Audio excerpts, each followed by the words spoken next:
자, 그럼 어떤 보정들이 주로 나오는지를 한번 알아볼게요. 가장 많이 나오는 보정 중에 하나는 소득에 관련된 보정이에요. 근로소득자의 경우에는 뭐 상여금을 더해라, 보너스나 인센티브, 직급수당 이런 것들을 다 더해라 이런 보정이 많이 나오고요. 이게 왜냐하면은 어차피 채무자들이 인정받을 수 있는 최저 생계비와 추가 생계비는 거의 고정이 돼 있으니까 이게 많이 벌면 벌수록 더 많이 갚아야 되는 거거든요. 그렇기 때문에 변제금을 조금이라도 올리려는 목적으로 소득을 좀 더 올려서 다시 계산하라는 보정이 많이 나오는 편이에요. 또 똑같은 이유에서 재산 관련 보정도 자주 나오는 편인데요. 예를 들어서 우리가 어떤 아파트를 가지고 있는데 이 아파트의 가격을 최근 거래된 것 중에서 제일 낮은 걸 기준으로 해서 신청을 했어요. 그럼 법원에서는 이 집은 로얄층이고 남향인데 왜 이렇게 낮은 가격으로 선택을 했지? 시세 중에서도 좀 높은 가격을 선택해야 되는 게 아닌가? 라는 식으로 보정이 나올 수가 있어요. 또 추가 생계비에 대한 보정도 많이 나오는데요. 뭐 예를 들어서 우리가 부양가족으로 부모님을 올렸어요. 그럼 법원에서는 아버지 어머니 용돈 좀 주는 정도인 것 같은데 왜 부모님을 부양가족으로 올리지? 이렇게 생각을 해서 이 부분에 대한 추가적인 설명을 하라는 보정을 내릴 수가 있죠. 이런 식으로 우리가 최대한 변제금을 깎기 위해서 낸 내용들을 법원이 하나하나 검토하면서 다시 올리기 위한 보정을 내는 거예요. 그래서 처음에는 예상했던 변제금보다 대부분 조금씩 올라가게 됩니다. 그런데 매번 나오는 보정들이 있어요. 이게 꼭 확인해야 하는 중요한 보정들인데, 자, 첫 번째가 대출금을 받아서 사용한 사용처를 소명하라는 거예요. 자, 생각을 해보세요. 우리가 돈을 빌려놓고 지금 이제 와서 다 안 갚겠다고 하는 거잖아요. 그럼 그 돈을 어디다 썼는지 당연히 물어볼 수 있겠죠. 그리고 우리가 돈을 빌려서 도박이나 뭐 유흥, 사치 이런 데 다 쓰고 안 갚겠다고 하면 그건 좀 너무하잖아요. 그래서 법원은 그 대출금을 어디에 썼는지 소명하라고 요구하는 거예요.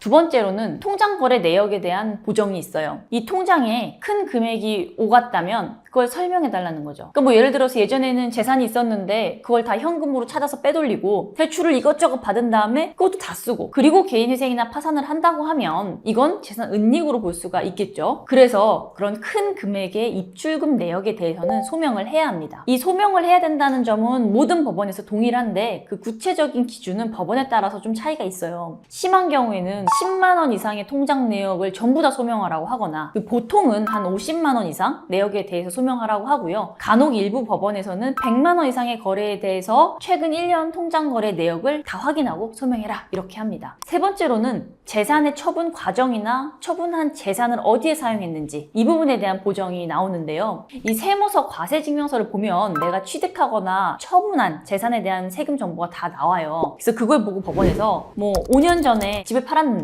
그 돈 어떻게 썼어? 왜 그 돈으로 빚을 안 갚았지? 이런 부분들을 물어볼 수가 있는 거죠.